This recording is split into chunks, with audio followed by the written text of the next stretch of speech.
Hello friends, मैं अमित वर्मा और आप देख रहे हैं टॉपिक वाइज स्टडी। फ्रेंड्स, जो मेरा प्रीवियस वीडियो था वो था इम्पॉर्टेंट टॉपिक्स के ऊपर कि आपको किस चैप्टर से कौन कौन से टॉपिक्स पढ़ने हैं। अगर आपने वो नहीं देखा होगा तो मैं लिंक डिस्क्रिप्शन बॉक्स में डाल दूंगा, आप वहां से देख सकते हैं। फ्रेंड्स, इस वीडियो में हम डिस्कस करेंगे चैप्टर 1 के ऐसे इंपॉर्टेंट क्वेश्चन जो कि आपके प्रीवियस ईयर्स में आए हुए हैं। तो चलिए इस वीडियो को शुरू करते हैं। उससे पहले अगर आप इस चैनल में नए हैं तो इस चैनल को लाइक करें और बेल आइकन पे क्लिक ज़रूर करें, जिससे कि आपको इस चैनल से रिलेटेड लेटेस्ट नोटिफिकेशन मिलती रहे। तो हमारा पहला क्वेश्चन है, what is the product form on adding quick lime to water. हम क्विक लाइम को जो वाटर पे मिलाते हैं तो हमारा क्या प्रोडक्ट बनता है। तो फ्रेंड्स, इस क्वेश्चन को सॉल्व करने से पहले हमको पता होना चाहिए कि ये जो क्विक लाइम है ये क्विक लाइम क्या होता है। तो क्विक लाइम होता है हमारा कैल्शियम ऑक्साइड। ठीक है, क्विक लाइम को बोलते हैं हम कैल्शियम ऑक्साइड। और जब हम कैल्शियम ऑक्साइड को वाटर में मिलाते हैं तो वो बना लेता है कैल्शियम हाइड्रोक्साइड।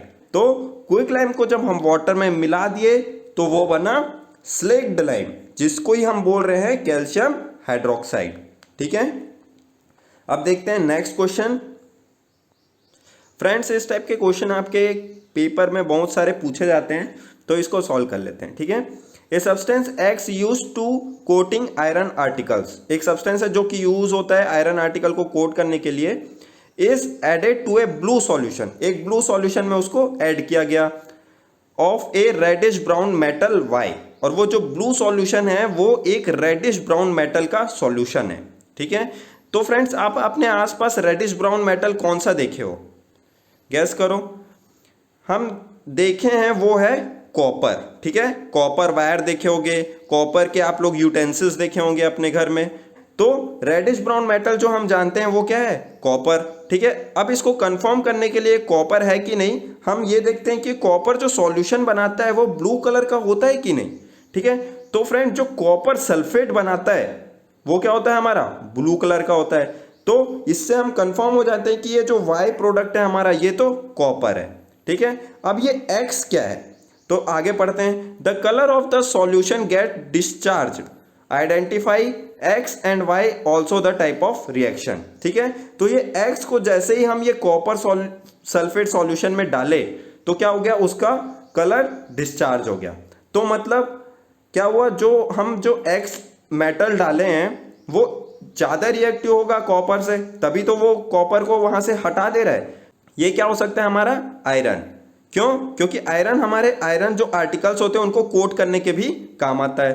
तो हमको इससे क्या पता चला, एक्स प्रोडक्ट जो है हमारा वो है आयरन और वाई प्रोडक्ट जो है हमारा वो है कॉपर। अब ये पूरा रिएक्शन हमारा क्या हुआ, एक डिस्प्लेसमेंट रिएक्शन हुआ। क्यों, क्योंकि यहाँ पे higher reactive metal lower reactive metal को रिप्लेस कर दे रहा है। ठीक है, आयरन हमारा रिएक्टिव मेटल है किससे, कॉपर से। ठीक है, तो ये रहा इक्वेशन आप देख सकते हैं, iron plus copper sulphate gives iron sulphate plus copper. ठीक है, अब देखते हैं फ्रेंड्स अगला question. Why do we need to balance a chemical equation.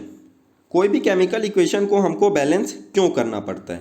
Simple सा रीजन है फ्रेंड, अगर आप इधर से 2 किलो का कुछ सब्सटेंस ले रहे हो, उसमें रिएक्शन करा रहे हो, तो ये जो फाइनल आपका प्रोडक्ट बनेगा वो भी 2 किलो का ही बनना चाहिए। ठीक है, तो ये क्या कहलाता है फ्रेंड्स, हमारा कंजर्वेशन ऑफ मास। यहां जितना मास था उतना ही मास हमारा लास्ट में भी रहा। ठीक है, रिएक्टेंट जितना था प्रोडक्ट भी हमारा उतना ही निकला। तो यही करते हैं हम फ्रेंड, जब हम क्या करते हैं, किसी भी केमिकल इक्वेशन को बैलेंस करते हैं। ठीक है, we need to balance chemical equation to satisfy the law of conservation of mass. हम सेटिस्फाई करते हैं किसको, law of conservation of mass को। ठीक है, अब देखते हैं अगला question. What happens to lime water when CO2 gas is bubbled through it in excess। ठीक है, इसमें क्या पूछा है, अगर हमारे पास लाइम वाटर है और उसमें हम CO2 एक्सेस अमाउंट में भेजें तो क्या होगा। तो सबसे पहले हमको देखना है ये लाइम वाटर क्या होता है। लाइम वाटर होता है हमारा कैल्शियम हाइड्रोक्साइड। ठीक है, और इसमें हम क्या भेज रहे हैं, CO2। तो लाइम वाटर में CO2 भेजने से वो क्या बना ले रहा है, वाइट कलर का प्रिसिपिटेट बना लेता है, जिसको हम बोलते हैं कैल्शियम कार्बोनेट। ठीक है, व्हाइट कलर का प्रिसिपिटेट क्या है, कैल्शियम कार्बोनेट। प्रिसिपिटेट क्या होता है, जो हमारा लास्ट में जो दो चीज के रिएक्शन होने के बाद जो नीचे में सेटल डाउन हो जाता है जो पार्टिकल्स, उसको हम बोलते हैं प्रिसिपिटेट। ठीक है, तो वो क्या है हमारा कैल्शियम कार्बोनेट। पर इसमें क्वेश्चन में पूछा है अगर हम एक्सेस अमाउंट में, ये तो हम थोड़ा सा CO2 डाले तो हमको CaCO3 मिल गया, ठीक है, जो कि क्या है व्हाइट कलर का PPT है। पर अगर हम एक्सेस अमाउंट में और भेजते ही जा रहे हैं, CO2 उसमें डालते ही जा रहे हैं, तो क्या होता है, तो पढ़ो यहाँ पे, when CO2 gas is bubbled through the lime water in excess then initially it becomes milky। ठीक है, इनिशियली वो व्हाइट कलर का बन जाएगा, मतलब मिल्की टाइप का दिखने लगेगा, but then it milkiness disappears. ठीक है, अगर आप भेजते ही जाओगे तो वो पहले मिल्की कलर का दिखेगा, उसके बाद वो मिल्की कलर अपने आप हट जाएगा। ठीक है, तो ये होता है जब हम लाइम वाटर में एक्सेस CO2 भेजते हैं, क्या होता है उसका मिल्कीनेस चले जाता है। ठीक है, अब देखते हैं अगला question, why do we apply paint on iron articles. हम कोई भी आयरन का चीज रहता है उसमें पेंट क्यों लगाते हैं, क्यों लगाते हैं फ्रेंड्स, सिंपल सा रीजन है, हम उसको जंग खाने से बचाना चाहते हैं। जंग को हम इंग्लिश में क्या बोलते हैं, रस्टिंग। ठीक है, तो आंसर पढ़ते हैं, we apply paint on iron articles to prevent rusting. Iron article do not come in contact with atmospheric oxygen and moisture and thus the rusting is prevented. ठीक है, क्या होता है, जो हमारा कोई भी आयरन का पार्टिकल है उसमें हम पेंट इसलिए लगाते हैं कि वो जो हमारे एयर में प्रेजेंट मॉइस्चर है उसके कांटेक्ट में ना आए। ठीक है, तो रस्टिंग से ही बचाने के लिए हम क्या करते हैं, आयरन आर्टिकल्स को पेंट करते हैं। ठीक है, अब देखते हैं अगला question, why is combustion reaction is an oxidation reaction. ठीक है, कंबशन रिएक्शन को हम लोग ऑक्सीडेशन रिएक्शन क्यों बोलते हैं।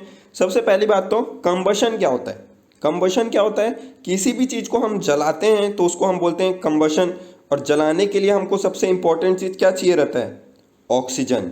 जब तक ऑक्सीजन नहीं है तब तक वो चीज जलेगा नहीं। तो ऑटोमेटिकली यहाँ पे से समझ आ रहा है कि हमको कोई भी कंबशन रिएक्शन करने के लिए ऑक्सीजन का जरूरत पड़ रहा है, और जहां ऑक्सीजन का जरूरत पड़ रहा है वहां पे ऑक्सीडेशन रिएक्शन तो होगा ही। ठीक है, तो इसका रीजन क्या है, इसका रीजन यही है, combustion is an oxidation reaction as it always carried out in the presence of oxygen.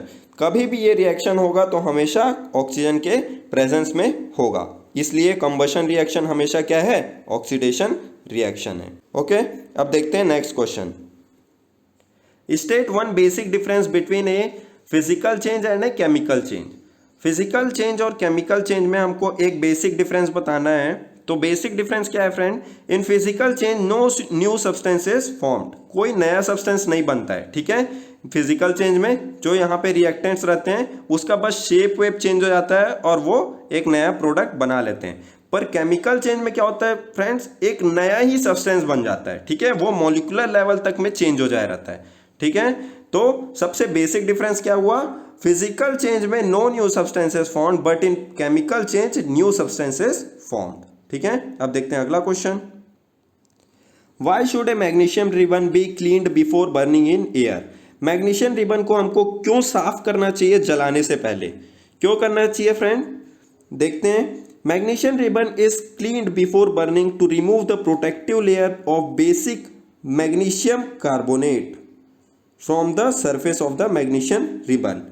क्या होता है फ्रेंड्स, हमारा जो मैग्नीशियम रिबन होता है वो क्या होता है, रिएक्टिव इन नेचर रहता है। तो जैसे ही हम एयर में के कांटेक्ट में उसको लाते हैं वो अपने ऊपर क्या बना लेता है, एक लेयर बना लेता है। वो लेयर किसका होता है, मैग्नीशियम कार्बोनेट का, जो कि क्या होता है, बेसिक नेचर का होता है। और अगर हम इस लेयर को बिना हटाए अगर हम मैग्नीशियम रिबन को जलाने का कोशिश करेंगे तो वो नहीं जलेगा, इसलिए हमको इस लेयर को हटाना पड़ता है। ठीक है, तो क्यों क्लीन करना पड़ता है, क्योंकि हमको मैग्नीशियम कार्बोनेट को हटाना होता है।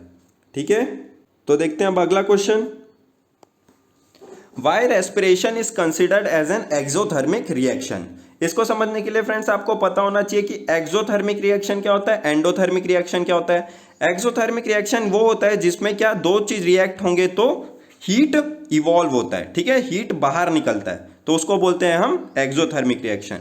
और अगर हमको दो चीज को रिएक्ट कराना है और उसको हमको हीट देना पड़ रहा है, ठीक है, अगर हम हीट अपने तरफ से दे रहे हैं तो वो क्या हो जाता है हमारा endothermic reaction.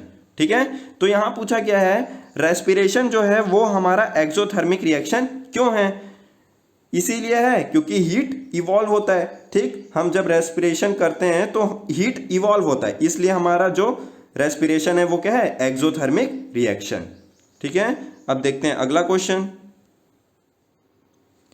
Y can not a chemical change be normally reversed. Friends, इसमें पूछा है कि कोई भी अगर सब्सटेंस में केमिकल चेंज हुआ तो उसको हम रिवर्स करके वापस वो क्यों नहीं बना पाते हैं। तो इसका रीजन देखते हैं, chemical change can not be reverse back because product so formed in a chemical reaction are totally different from the reactants.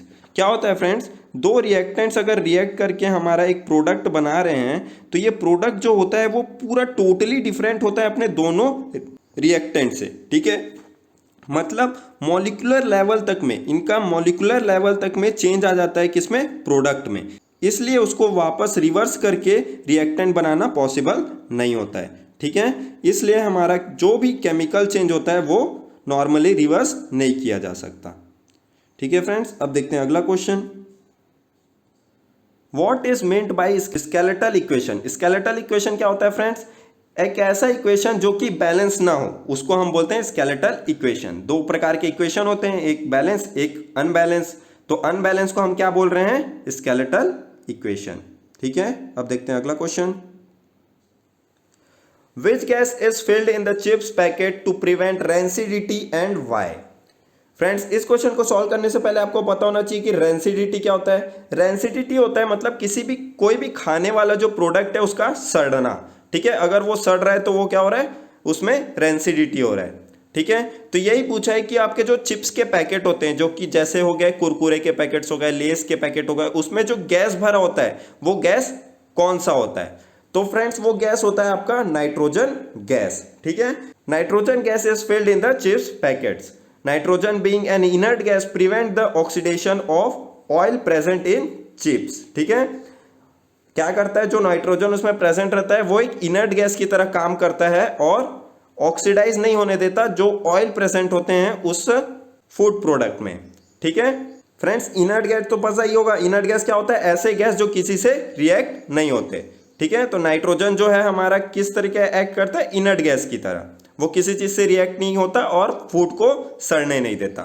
ठीक है, अब देखते हैं अगला question, a silver particle turns red when kept in the open for a few days, give reason for this change. इसमें पूछा गया है कि एक सिल्वर का पार्टिकल है, उसको अगर आप एयर में कुछ दिन के लिए रख दिए तो वो ब्लैक कलर का क्यों हो जाता है। ठीक है, तो इसका आंसर है because H2S gas present in the air react with the silver forming coating of black silver sulfide। ठीक है, जो हमारा सिल्वर रहता है इससे क्या होता है, एयर रिएक्ट करता है। एयर रिएक्ट करता है मतलब एयर में क्या होते हैं, बहुत सारे गैसेस प्रेजेंट होते हैं, इसलिए एयर को कहा जाता है कॉम्बिनेशन ऑफ गैसेस। ठीक है, तो उसमें ही एक गैस होता है हमारा हाइड्रोजन सल्फाइड, जिसको हम बोलते हैं H2S। वो रिएक्ट कर लेता है हमारा सिल्वर के साथ। ठीक है, और क्या बना लेता है, सिल्वर सल्फाइड, जो कि क्या होता है, ब्लैक इन कलर रहता है। ठीक है, इसलिए हम जब सिल्वर को एयर में छोड़ते हैं तो उसके ऊपर ब्लैक कलर का परत ऊपर में जमा हो जाता है। ठीक है फ्रेंड्स, अब देखते हैं अगला question, a student burn a metal A founding in the form of ribbon. ठीक है, जैसे ही फ्रेंड्स आपको रिबन वर्ड सुनाई दिया आपके दिमाग में आना चाहिए मैग्नीशियम का बात तो हो रहा होगा। ठीक है, तो अब क्या हुआ आगे, the ribbon burned with dazzling flame and a white powder B is formed which is basic in nature.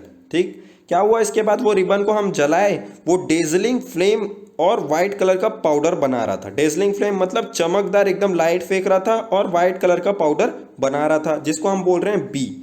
तो हमको इस क्वेश्चन में पता लगाना है, आइडेंटिफाई ए एंड बी, ए क्या है और बी क्या है, right the balance chemical equation, और उनका केमिकल इक्वेशन लिखना है। तो एक्स तो हम पता लगा लिए क्या है, मैग्नीशियम। ठीक, मैग्नीशियम को हम जलाएंगे तो क्या होगा, डेजलिंग फ्लेम मतलब एकदम चमकदार तरीके से जलेगा और एक पाउडर बनाएगा बी। वो पाउडर क्या होगा फ्रेंड्स, हमारा मैग्नीशियम ऑक्साइड। ठीक है, तो अब इसका इक्वेशन देखो, इक्वेशन क्या बनेगा, मैग्नीशियम प्लस O2। अब मैग्नीशियम को हम जला रहे हैं तो ऑक्सीजन के प्रेजेंस में ही जला रहे होंगे, तो ऑक्सीजन का जरूरत पड़ेगा, तो Mg प्लस O2 क्या बना ले रहा है हमारा, MgO, जिसको हम बोल रहे हैं मैग्नीशियम ऑक्साइड। ठीक है, तो फ्रेंड्स उम्मीद है आपको ये सेशन पसंद आया होगा। मैं इस वीडियो का टारगेट रखता हूँ 2000 व्यूज़ का। फ्रेंड्स अगर 2000 व्यूज़ अगर मेरे इस वीडियो में हो जाते हैं तो इस वीडियो का PDF मैं डिस्क्रिप्शन बॉक्स में डाल दूंगा। तो फ्रेंड्स इस वीडियो में इतना ही, अब मिलेंगे हम हमारी अगली वीडियो पे, तब तक के लिए goodbye and have a nice day.